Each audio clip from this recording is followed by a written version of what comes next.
At a high-profile charity gala, a celebrated black surgeon approaches the stage to be honored for his work. In front of cameras and a glittering crowd, a wealthy white donor refuses his handshake. The insult lands heavy, but the doctor's calm. Precise response leaves the room unsettled just before something unexpected happens. "I don't shake hands with people like you." The words slice through the warm hum of clinking glasses and soft jazz like a shard of broken crystal. Every head in the banquet hall seemed to pivot toward the woman in the shimmering silver gown who had just let them spill from her lips. The Fairmont Regency's grand ballroom was a cathedral of opulence, marble pillars rising toward gold-laced ceilings, chandeliers dripping light like melted diamonds. Waiters in pressed white jackets drifted between tables, their trays trembling slightly under the weight of champagne flutes. The air was thick with the perfume of money, of entitlement, of people who believed themselves untouchable. At the center of it stood Margaret Whitfield, chairwoman of the Whitfield Foundation, one of the city's oldest philanthropic dynasties. Her coiffed blonde hair glimmered under the lights, and her pearl necklace of family heirlooms sat on her throat like a crown. Before her, with a quiet, unblinking composure, stood Dr. Elias Grant. His navy suit was tailored but understated, his polished shoes reflecting the ballroom lights. He was here to receive the Whitfield Award for Humanitarian Excellence, honoring his work performing hundreds of free surgeries in underserved communities. Cameras flashed. The mayor sat in the front row. This was supposed to be a night of celebration, but now the room's air felt different, brittle, strained, as though one wrong breath could shatter it entirely. Margaret's hand remained stiff, at her side, refusing the gesture that Elias had extended without hesitation. The gap between them, the few inches where their palms should have met, seemed to widen into a canyon built from centuries of power, prejudice, and polite cruelty. Somewhere to the left, a guest coughed. To the right, a wine glass chimed faintly against its stem. Elias did not retract his hand immediately. Instead, he let it linger in the space between them, as though the rejection needed to be seen, documented, remembered. His deep brown eyes didn't blink. They simply held her gaze, not with anger, but with the unflinching patience of a man who had walked through storms before. "You'll forgive me," Margaret said, her voice just loud enough to carry to the back of the hall, "but I have certain standards." A ripple of discomfort spread through the crowd. One of the reporters lowered her camera, unsure whether to keep filming. At the mayor's table, an aide leaned forward, whispering something urgent into his ear. Elias's hand finally fell to his side. But as it did, he reached into his breast pocket and withdrew something small, a lapel pin etched with the symbol of the International Medical Corps. Slowly, deliberately, he removed it from his jacket and set it on the edge of the podium between them, a symbolic offering. Or perhaps a silent statement. "This is who I am, whether you touch my hand or not, I understand," Elias said softly, his voice calm enough to draw the ear like a quiet note in a loud room. Some bridges were never meant to be crossed, especially the ones built on fear. Margaret's smile faltered just a flicker, but enough for the nearby cameras to catch it. He didn't step back. He didn't look away. And that stillness, that refusal to shrink, made her reach instinctively for her champagne glass, as if moistening her throat might dissolve the invisible knot tightening there. "Ladies and gentlemen," Elias continued, turning his face slightly toward the crowd without breaking his lock on Margaret's eyes, "this city is full of people who will never shake my hand. That's fine. But they should know my hands have saved lives they'll never even meet." The silence that followed was different from the one before, heavier, more aware. Somewhere in the back, a young black waiter stood a little straighter. A photographer adjusted her lens, as though seeing the moment differently now. Margaret took a breath, her fingers tightening around the stem of her glass. "Perhaps you should," she began, and then it happened. Her voice stopped mid-sentence. Her eyes widened, glassy under the chandelier light. The champagne flute tipped in her hand, spilling golden liquid across the podium. Her free hand went instinctively to her chest. The mayor stood abruptly. "Is she?" Margaret staggered, her pearls glinting as her shoulders lurched forward. Gasps rose from every table, the kind of gasps that ripple when privilege meets mortality. The glass slipped from her fingers, shattering against the marble floor in a burst of crystal rain. Elias didn't move at first. His gaze never left her, but his posture was unreadable, not shock, not panic, just a measured stillness. Then slowly, he stepped forward, closing the distance that she had refused to bridge moments earlier. The room seemed to hold its breath. "Call For an ambulance, someone shouted, but Elias's voice cut through the panic, low and steady. No, there isn't time. His hands, the ones she wouldn't touch, reached for her now, and as they did, every camera in the room clicked. At once, the sound of Margaret's glass shattering still rang in the air as Dr. Elias Grant knelt before her. The silver of her gown shimmered in uneven waves, her breathing shallow, eyes darting in confused panic. Around them, the gala's order collapsed into chaos. Guests clutched pearls, phones, and each other. Someone fumbled a call to 911, speaking, too fast for the dispatcher to understand. The soft jazz that had been playing moments ago still lingered faintly from the speakers. Absurd in its calm, like a soundtrack mocking the urgency of the moment, Elias's voice cut through it. Clear some space. Now, there was no shout in his tone, but something about the way he said it steady, unyielding, made people move instinctively. Chairs scraped back, heels clicked against marble. The mayor stepped closer, pulling the startled MC out of the way. Elias loosened his tie with one hand, leaning over Margaret. "Mrs. Whitfield, can you hear me?" Her lips moved, but no sound came. The flush in her cheeks had drained to an unsettling pallor, pulses weak. He murmured, more to himself than anyone else. "She's going into cardiac arrest," gasps. Whispers. A man in a tux muttered, "Isn't he?" Before catching himself under the weight of nearby stairs, Elias pressed 2 fingers to her neck, feeling for the fragile rhythm beneath her skin. For a moment, the only heartbeat he could feel was his own, thudding in time with the cameras snapping from across the room. "She's not breathing." The words hung like a bell toll. He tilted her head back, checking her airway. Margaret's pearl necklace shifted slightly, catching the light, each bead like a small moon against her throat. Elias unclasped it without hesitation, the heirloom clinking softly as he set it aside. No jewelry mattered more than an airway. "Sir, a waiter began. Keep everyone back," Elias said without looking up. He pinched her nose and sealed his mouth over hers, delivering 2 measured breaths. Her chest rose faintly. He began, compressions firm, consistent, counting under his breath. 1, 2, 3. The mayor stepped forward. "Doctor, can I no interruptions?" Elias said, not unkindly but with a finality that left no room for question. Margaret's hand twitched against the marble floor. A murmur rippled through the crowd. Elias continued, sweat beginning to bead at his temple, his suit pulling tight across his shoulders with each downward push. "Come on," he whispered. "You're not leaving this room tonight." A flashbulb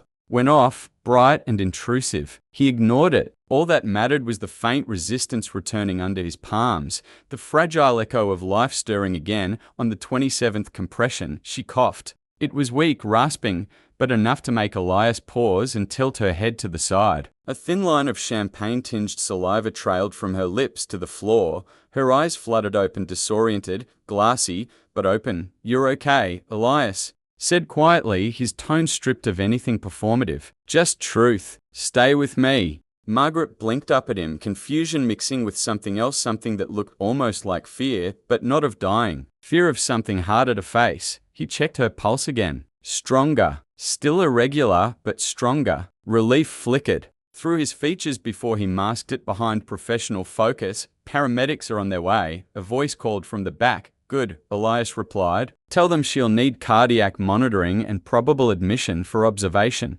He eased her into the recovery position, his movements precise, efficient. The hem of her gown brushed against his sleeve, and for the first time that evening, she didn't pull away from the contact. From somewhere in the crowd, a single pair of hands began to clap. It was hesitant at first, quickly joined by another, then another. The sound spread awkwardly, like people unsure if it was appropriate to applaud life-saving or if they were applauding him. Margaret closed her eyes, either from exhaustion or to shut out the sight of her audience. The mayor crouched down beside Elias. "That was, it's my job," Elias cut in, his voice low but edged with something unsaid. "Even when the patient is someone who wouldn't shake my hand." He rose, straightening his jacket. The cameras followed him, lenses glinting like watchful eyes. Every frame they captured told a story, but Elias knew only one would matter to tomorrow's headlines. Black doctor saves Whitfield matriarch at gala.as. The paramedics rushed in. Elias stepped back, allowing them to take over. His hands, moments ago pressed to Margaret's heart, now hung loosely at his sides. The same hands she had dismissed were now the only reason she was still breathing. The irony didn't escape anyone. Margaret's gaze found him again as they lifted her onto the stretcher. Her lips parted as if to speak, but the oxygen mask was already in place. Whatever words she had would have to wait. Elias watched as they wheeled her toward the ballroom's double doors. The crowd parted silently, the air heavy with something. That felt like more than just shock. It felt like a shift, and as the doors swung closed behind her, Elias realized this was far from over. This was only the beginning. By morning, the incident had escaped the confines of the Fairmont Regency and flooded the city. It was everywhere, on the breakfast counter of every high-rise penthouse, on the cracked phone screens of commuters clutching coffee cups in the cold, projected onto the massive LED billboard in Times Square, looping silently Margaret Whitfield collapsing mid-sentence, Dr. Elias Grant stepping forward, his hands pressing to her chest, some clips cut away before the handshake refusal. Others didn't. On social media, two hashtags fought for dominance, #HeroDoctor and #WhitfieldGala. The headlines varied depending on the outlet. Black surgeon saves socialite at gala. The Herald City honors Dr. Elias Grant after Whitfield incident. Metro News mystery surrounds gala collapse. Daily Chronicle. Handshake snub goes viral. Truth. Lanelius sat at his kitchen table, phone buzzing with texts he wasn't answering. The morning light slid through half-closed blinds, striping the floor in pale gold. His suit jacket from the night before hung neatly on the back of a chair, the lapel pin still missing. He sipped his coffee slowly, deliberately, as if refusing to be rushed by the world's sudden interest. The television in the corner played muted footage of a news anchor gesturing toward a split screen, one side showing him performing CPR, the other showing Margaret in archival charity photos. He wasn't surprised. Stories like this didn't just spread. They mutated. A sharp knock at the door pulled him from his thoughts. When he opened it, a young reporter stood there, clutching at MIC like it was a lifeline. "Dr. Grant," she began breathlessly, "do you have a moment to comment on what happened last night?" "No, it's just there's a lot of speculation online about what happened before Mrs. Whitfield collapsed. People are saying I don't deal in speculation," Elias said, starting to close the door. "But if you don't clarify, her version of events will be whatever she decides to tell," he said quietly. "And mine will be whatever I decide to keep to myself." The door clicked shut before she could reply. Across town, in the penthouse suite of St. Vincent's Hospital, Margaret Whitfield stared out the window, her hospital gown a far cry from the silver gown she'd worn hours earlier. Her oxygen mask sat unused on the bedside table. Her assistant, Caroline, scrolled through her phone nervously. "Margaret, the video is everywhere." Margaret didn't turn. "Which video?" "The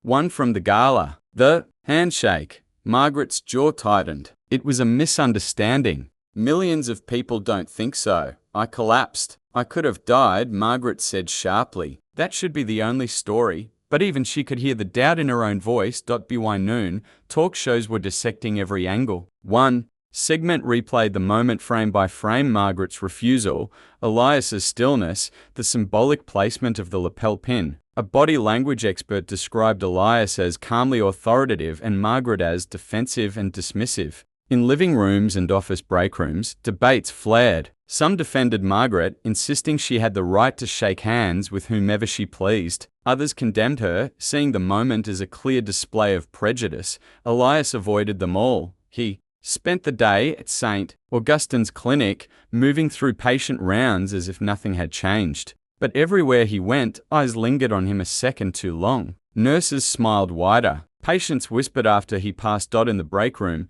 Dr. Priya Malhotra leaned against the counter, arms folded. "You know, if you wanted fame, you picked the wrong profession," she said. "I didn't pick anything," Elias replied, pouring himself water. "Still," she said, "you handled it well. The whole city's talking about you. And not just for saving her life. I'm not interested in their conversations," Elias said. Priya tilted her head. "Maybe you should be. This isn't just about medicine anymore." That evening, Elias's phone buzzed again, a number he didn't recognize. Against his better judgment, he answered. "Dr. Grant?" The voice was raspy, tentative. "Yes, this is Margaret Whitfield." Silence. The kind that stretched enough for both of them to feel it. "I wanted to." "Thank you," she said finally. "You don't need to," Elias replied. "I do. You saved my life. I save lives every week, Mrs. Whitfield. You're not special in that regard." A faint exhale. "You think I'm a racist, I think." Elias said slowly, that what you did on that stage speaks for itself, and the world has already heard it.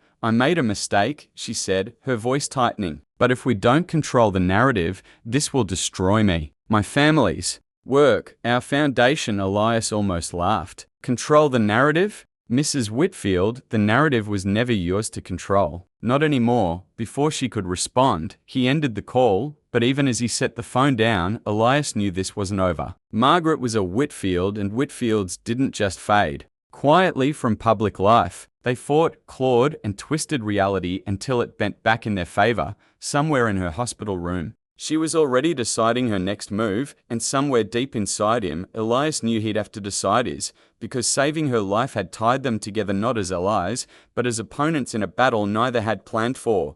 Margaret Whitfield didn't waste her recovery time. By the second morning, her hospital suite had transformed into a war room. The flowers, cards, and baskets from concerned friends were pushed to the corners, replaced by laptops, phone chargers, and folders spilling with printouts. A large corkboard had been wheeled in, plastered with headlines, social media posts, and still images from the gala. 3 people sat around her bed: her peer chief, Lydia Rourke, her attorney, Daniel Klein, and her eldest son, Richard.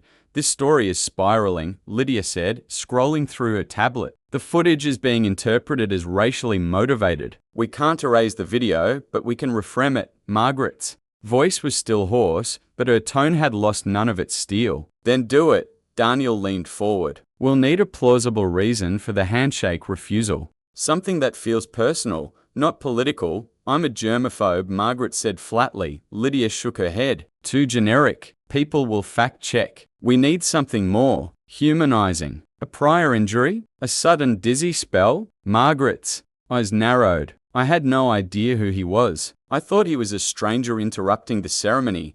That's workable, Lydia said. We'll emphasize that you were already feeling unwell, that you were disoriented before your collapse. Richard, silent until now, finally spoke. We also need to bring him into the fold somehow. Publicly, I mean. If you frame him as an ally, it makes you look magnanimous. Margaret bristled. I am not its optics, mother, Richard interrupted. You don't have to mean it. Just play nice in public until the heat dies down.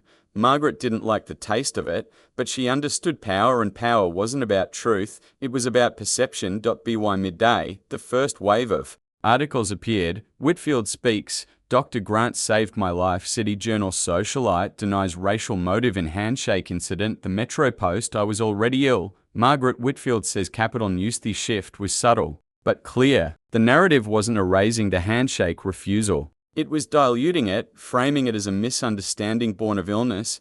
Meanwhile, Elias began to notice changes of his own. That afternoon at St. Augustine's Clinic, the receptionist handed him an envelope without meeting his eyes. Inside was a printed reminder from the board of directors. Staff are encouraged to refrain from making public comments regarding ongoing media coverage that may impact the clinic's reputation. The language was polite, but the meaning was obvious. Keep quiet. In the break room, Dr. Malhotra glanced at the letter over his shoulder. They're nervous. Whitfields have been donors here for decades. Elias folded the letter neatly and slipped it into his pocket. Nervous isn't my problem. It could be, she said quietly, if funding gets pulled. That evening, Elias's phone rang again. This time it was Lydia Rourke. Dr. Grant, I'm calling on behalf of Mrs. Whitfield. She'd like to invite you to a press conference tomorrow. She'll publicly thank you and clear up any misunderstandings about the gala. No, Elias said. Excuse me? I'm not interested in standing beside her while she rewrites history. Lydia's tone cooled. This is an opportunity for both of you to put this behind you. The public likes resolution. It's good for your image. My image wasn't the one that needed fixing. There was a pause on the line. You're making this adversarial when it doesn't have to be. It became adversarial the moment she made it public, Elias replied. She just didn't expect anyone to notice. That night, as Elias walked home, he noticed a black SUV idling across the street from his apartment. The windows were tinted, but he felt the weight of someone watching. It wasn't unusual for journalists to linger near public figures in a story, but this didn't feel like the press. The engine stayed running even as he unlocked his door and stepped inside. He didn't bother looking back. The next morning, the press conference went ahead without him. Margaret, pale but composed, stood at the podium in a soft cream suit. Cameras clicked as she smiled faintly, hands clasped before her. "I want to express my deepest gratitude to Dr. Elias Grant," she began, voice smooth, controlled. In a moment where seconds meant the difference between life and death, his skill and composure saved me. Any misunderstanding about the events preceding my collapse has been hurtful to us both. I was ill, and my actions were in no way a reflection of my respect for Dr. Grant or his work. The reporters scribbled, some nodding. Others exchanged glances, the kind of glance that said they weren't entirely convinced. Outside the hospital, a handful of protesters had gathered, holding signs. "We saw the video and no excuses for disrespect." Margaret didn't acknowledge them as she left through a side entrance. That evening, Elias received another envelope, this one without a return address. Inside was a glossy photo from the gala, showing the moment before Margaret collapsed. His hand was extended. Hers was rigid at her side. Across the image, in bold black ink, someone had written, "Don't let them bury it." The photograph sat on Elias's kitchen counter like an uninvited guest, even without the scrawled warning. The image was powerful, his outstretched hand, her refusal caught mid-frame, every detail frozen in perfect, damning clarity. The ink across it was thick and purposeful, the kind you couldn't mistake for an accident. "Don't let them bury it." He turned it over. Blank. No signature, no return address, not even a printer mark. Whoever sent it knew exactly what they were doing and exactly how much this moment mattered. The coffee on the stove had gone cold, but Elias poured himself a cup anyway, staring at the photograph as if it might speak. He thought about the Whitfield press conference, about Margaret's careful performance, her subtle reframing of events, about the way the board's reminder letter had slid so easily into his pocket like a warning disguised as policy, and now this proof that someone else out there wanted the truth to survive. By midday, the clinic felt different, not overtly hostile, but altered. Conversations stopped when he walked into rooms. A senior administrator accidentally forgot to forward him a surgery schedule. In the corridor, Dr. Malhotra caught up to him. "They're trying to box you out," she said under her breath. "Because of the Whitfields?" Elias asked, though he already knew the answer. She gave a small, grim nod. "Their foundation covers almost a third of the clinic's annual operating costs. That's enough to make anyone in management start picking sides." Elias glanced down the hallway toward the glass doors. The sunlight outside looked sharper than usual, like it might cut if he stepped into it. That evening, as he left the clinic, the same black SUV from 2 nights ago was parked half a block away. This time, the engine wasn't running. The windows stayed dark, but Elias could feel the shape of someone inside. He didn't alter his pace, but when he turned the corner, he doubled back through an alley and emerged on the opposite street. By the time he looked again, the SUV was gone. He wasn't paranoid. Not yet. But he was paying attention. At home, he sat at the small desk in his living room and opened his laptop. The cursor blinked on a blank document. He began typing, not a speech, not a statement, but a detailed account of the gala, every sensory detail, every word spoken, every movement. If they were going to try to bury the truth, he would make sure there was a record too thorough to erase. Halfway through, his phone buzzed. "Unknown number." He answered. "Dr. Grant," a man's voice said, smooth but unfamiliar. "You don't know me, but I know you. And I know you received something in the mail." Elias didn't respond. "That photo, it's dangerous. Not because of what it shows, but because of what it could do. You're standing in the way of very powerful people. My advice? Destroy it. Walk away. Live your life." Elias's jaw tightened. "Who are you?" "Someone who's seen what happens when people like the Whitfields feel cornered." The line went dead. The next morning, a courier delivered a thick envelope to the clinic, addressed to Elias. Inside was a personal invitation to a private dinner at the Whitfield estate. No cameras, no press, just a chance to talk. Elias set it on the counter beside the photograph. 2 objects, 2 paths. One promised quiet resolution. The other promised trouble, and for the first time, he realized he might not be the only one the Whitfields were watching. If they knew where he lived, they could know about his patients, his colleagues, even his family.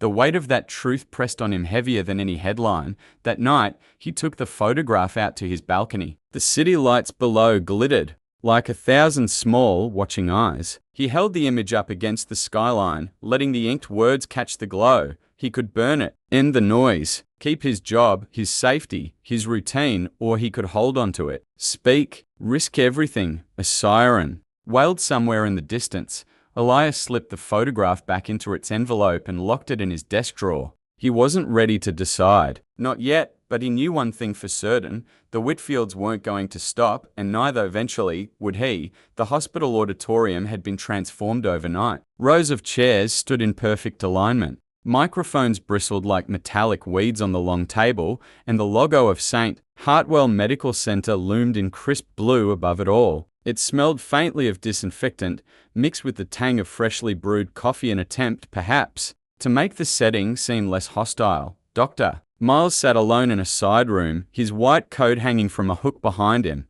His hands rested calmly in his lap, but his mind was anything but still. He could hear the murmur of reporters gathering in the hall, the shuffle of their papers, the click of their cameras being tested. He thought back to the night of the incident, how her hand had hovered in the air, refusing his, her eyes sharp with a prejudice she didn't bother to hide. How quickly she had crumpled to the floor, her body betraying her own arrogance. A knock interrupted his thoughts. "It's time," said a voice, low and formal. The double doors opened, and the board members filed in, first 7 of them, all in expensive suits, their expressions locked into corporate neutrality. Dr. Miles followed, his presence quieter, but somehow heavier. The hum of voices fell when he entered. The board chair, a tall man with silver hair and an unshakable smile, took the center seat. "Good afternoon," he began, voice amplified through the cluster of microphones. "We're here to address a recent medical event that has generated significant public discussion. Our commitment remains to patient care, dignity, and the highest professional standards." Miles listened as the words flowed, carefully constructed, polished to avoid direct admission. The woman's name was never spoken. The term racial discrimination was avoided entirely. Instead, phrases like misunderstanding, medical urgency, and unfortunate timing filled the air. Beside him, a reporter leaned forward. "Dr. Miles," she called out, "will you refuse a handshake before saving the patient's life?" The board chair cleared his throat sharply. "We won't be addressing specifics regarding patient interactions at this time," but Miles spoke, his voice steady. "Yes," he said into the microphone. That happened. The room shifted. Pens scratched faster, cameras clicked in bursts. The chair gave him a warning glance, but he didn't look away. "And," Miles continued, "I saved her life anyway." He let the words hang there, not as a boast, but as a truth too sharp to be wrapped in PR-friendly language. A woman in the back stood up. She wasn't a journalist. She was from the community, dressed in a simple denim jacket, her eyes wet but unblinking. "We see you, doctor," she said softly. Others rose behind her. Some held hands, some simply stood in silence, their collective presence cutting deeper than any headline could. The board chair shuffled his notes, trying to regain control. But it was too late. The story was no longer theirs to spin. When the conference ended, Miles stepped outside into the crisp air. A crowd had gathered, neighbors, former patients, strangers who'd heard. They didn't cheer. They didn't chant. They just stood. A wall of quiet solidarity. For the first time in weeks, Miles felt the weight on his chest shift, not gone, but lighter, and somewhere, deep in the hospital, he knew the woman had heard every word. For years, her name had opened doors before she even knocked. It wasn't just a name, it was a currency. Written in elegant script on fundraiser programs, engraved on plaques in polished lobbies, announced at charity galas where champagne flutes clinked under soft chandeliers. In this city, she was someone, but reputations are like porcelain, one fracture, and no matter how carefully you glue it back, the cracks will always show. The first fissure came quietly. On a Tuesday morning, she received an email from the chair of the Civic Alliance for Women's Progress, a group she had championed for years. It was brief, almost clinical. "Dear Mrs. Whitmore, we thank you for your contributions over the years. Due to recent developments and a restructuring of our honorary leadership, we will not be including your name in this year's list of patrons." She read it 3 times, searching for a softer meaning. But the words were like ice, polite, impersonal. And final. By Friday, the leadership forum where she had been scheduled to deliver the keynote address released a postponement statement. The press release didn't mention her name directly, didn't have to. Anyone who read the morning paper understood why. When she arrived at her favorite boutique that weekend, the owner, a woman she'd once considered a friend, greeted her with a smile that didn't quite reach her eyes. The conversation was short, the air thick with an unspoken discomfort. She left without buying anything, the sound of the bell above the door feeling sharper than usual. She told herself it was just gossip. Temporary. People's attention would move on, as it always did, but she had underestimated the speed at which Truth and Filtered and Human-Travels.it started in the hospital, in the staff break rooms and whispered conversations during night shifts. The nurse who'd been in the room that day had told her cousin, who told a friend at church, who told a co-worker. The details were always the same. She wouldn't shake his hand. Not the man who was about to save her life. The story shed its politeness in each retelling until it was less about a social slight and more about what it revealed, something deep, ugly, and deliberate. Dr. Miles didn't chase the narrative. He didn't have to dot in the days following the press conference. He simply kept working. Morning rounds, patient consultations, late-night check-ins on cases no one else wanted to bother with after hours, and yet, people noticed things. The way his voice stayed calm even when dealing with the most difficult patients. The way he leaned in when someone spoke, as if their words carried weight. The way his eyes held no bitterness when he passed her in the hallway. It was the absence of malice that made people lean closer. One evening, as he walked toward the exit, an elderly man in a weathered baseball cap stopped him near the lobby.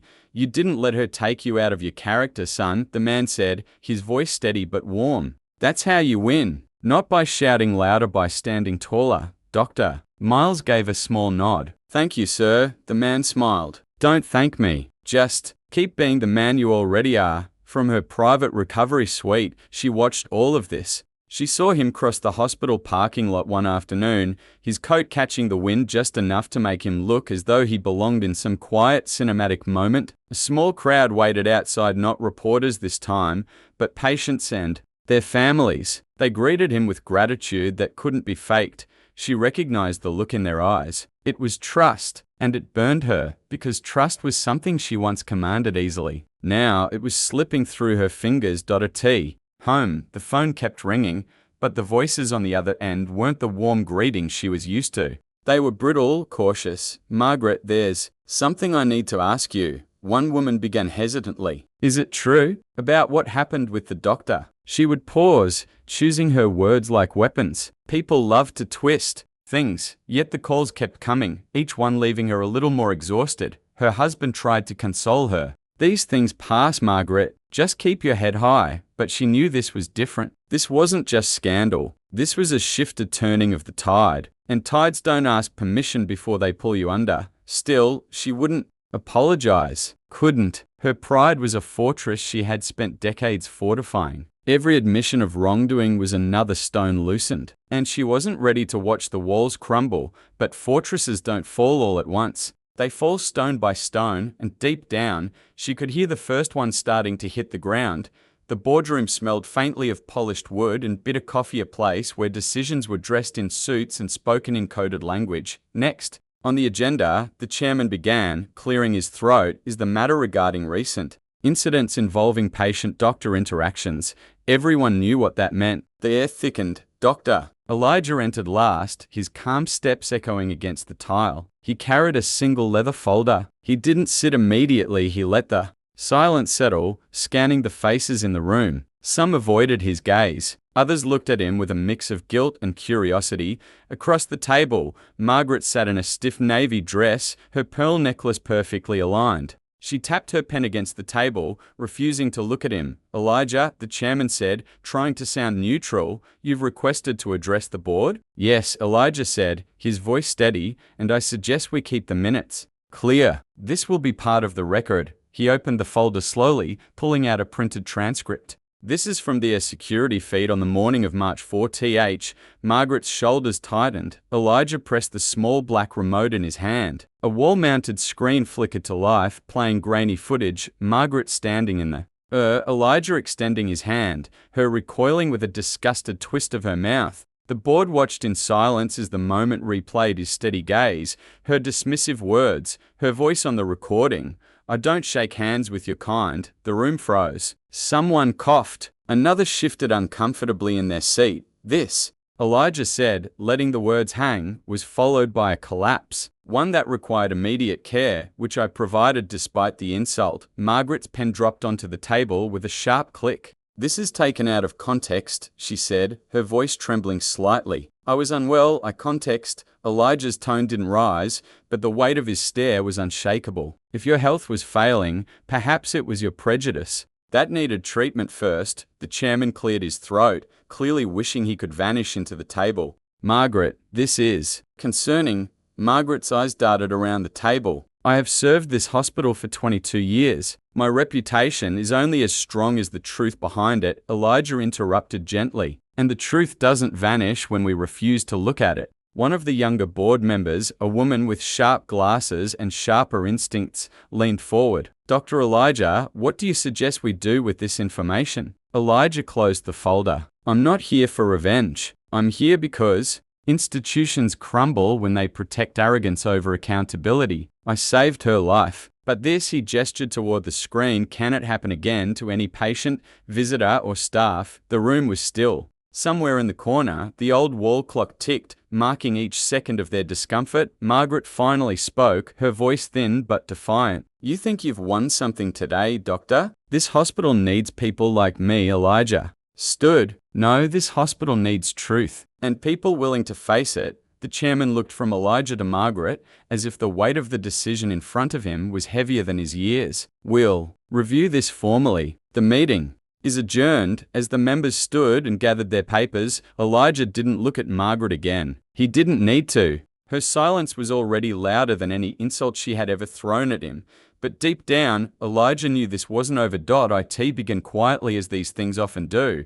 A single article, published at 7:32 a.m. by the City Herald, the headline read, "Her incident raises serious questions about discrimination at City Hospital." The text was measured, cautious, no names yet, no accusations, but a still image from security footage set in the middle of the page. A blonde woman in a pearl necklace, mid-sentence, her face twisted in irritation. A tall black doctor, in a white coat, standing calm but unyielding. Margaret's stomach clenched when she saw it. She was still in her kitchen robe, one slipper on, one off, the faint smell of burnt toast drifting from the toaster she'd forgotten about. The coffee in her cup had gone cold. She took a sip anyway. Her phone buzzed again and again. When she finally picked up, it was her friend Carol. "Margie, is that you?" Margaret forced a laugh. "Oh please, you know how these things go." They take a split-second image and Margie, Carol's voice was flat. "It's your voice on the video." Margaret froze. "What video?" By noon, she knew exactly what video.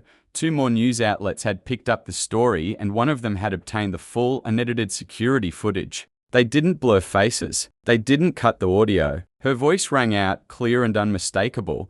"I don't shake hands with your kind." In another part of the city, Elijah was in his office. His phone hadn't stopped either, but his messages were different. Some were short. "Saw the clip. Proud of you." Some were long, from strangers telling their own stories of quiet humiliations. One was from his mother. "I'm proud, but please, be careful." Elijah kept working, charting patient notes, reviewing labs. Every few minutes, he'd hear a buzz and glance at the phone. He wasn't avoiding the conversation, not exactly, but he wasn't rushing to have it either. That evening, as he was heading to the parking lot, a voice called out, "Dr. Elijah, 5 minutes?" He turned to see Maya Torres, the city's most relentless investigative reporter, a woman whose interviews often made public officials squirm. "I've seen the footage," she said, catching her breath, "but I want to hear from you." "On the record." Elijah shook his head. "The footage says enough." "Sometimes," Maya replied. "Silence is how they win." He didn't answer, but her words followed him all the way to his car. Margaret's evening was no quieter. She sat stiffly on the living room couch, the TV light flickering across her face as one channel replayed the security footage on loop.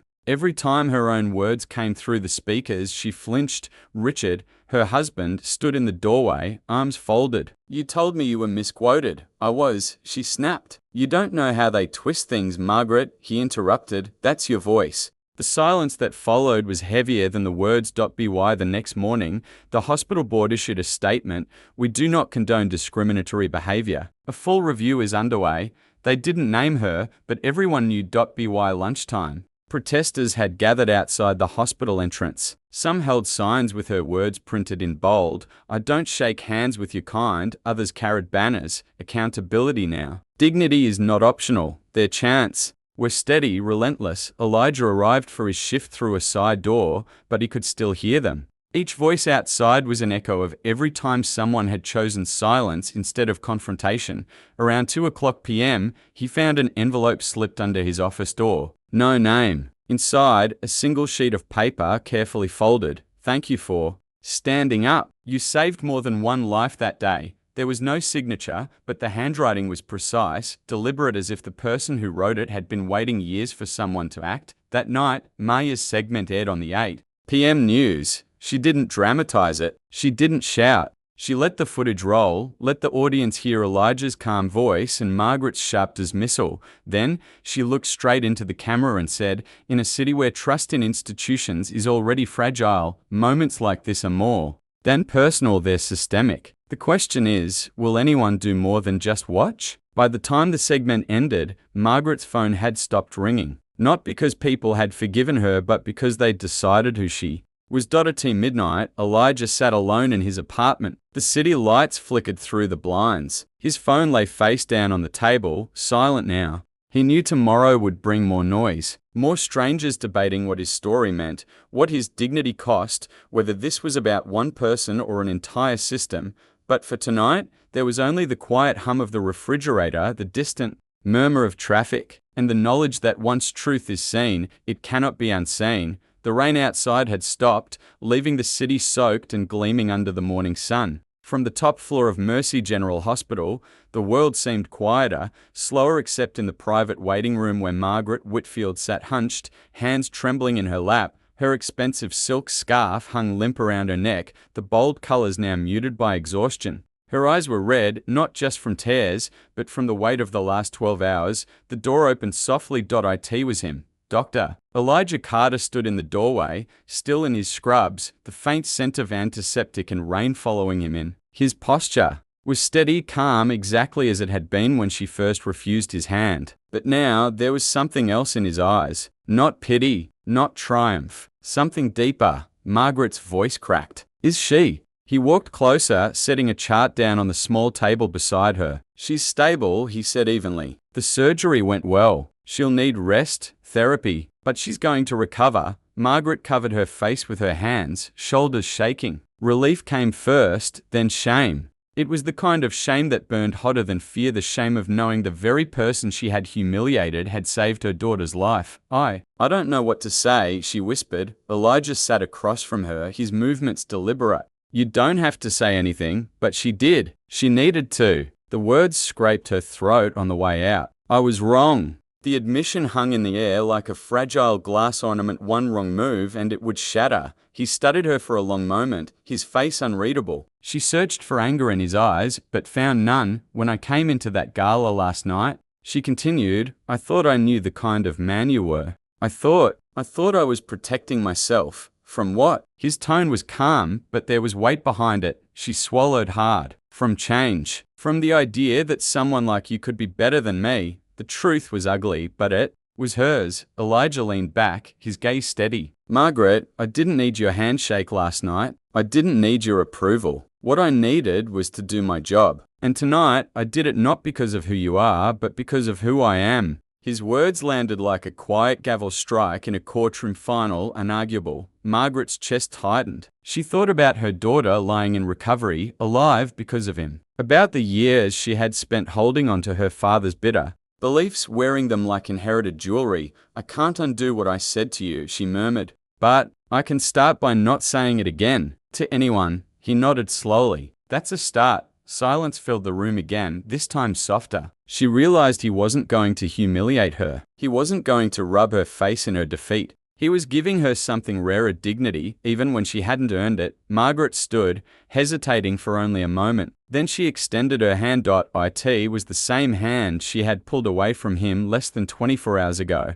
But now it wasn't just a handshake, it was surrender, apology, and gratitude wrapped into one gesture. For a brief moment, Elijah looked at her hand without moving. The pause was enough to make her heart race. But then, slowly, he reached out and took it. His grip was firm, steady, no malice, just the unshakable calm of a man who had nothing to prove. Margaret's voice trembled. "Thank you, Dr. Carter." He released her hand gently. "Take care of your daughter, and take care of yourself." As he walked out, Margaret remained standing, her palms still tingling from the contact. For the first time in decades, she felt lighter. Not absolved, she knew that would take time, but different. Changed. She turned toward the window, watching the clouds break apart over the city. Somewhere inside her, she knew this was the last time she would ever refuse someone's hand, not because they looked different, but because she finally understood what it meant to hold one.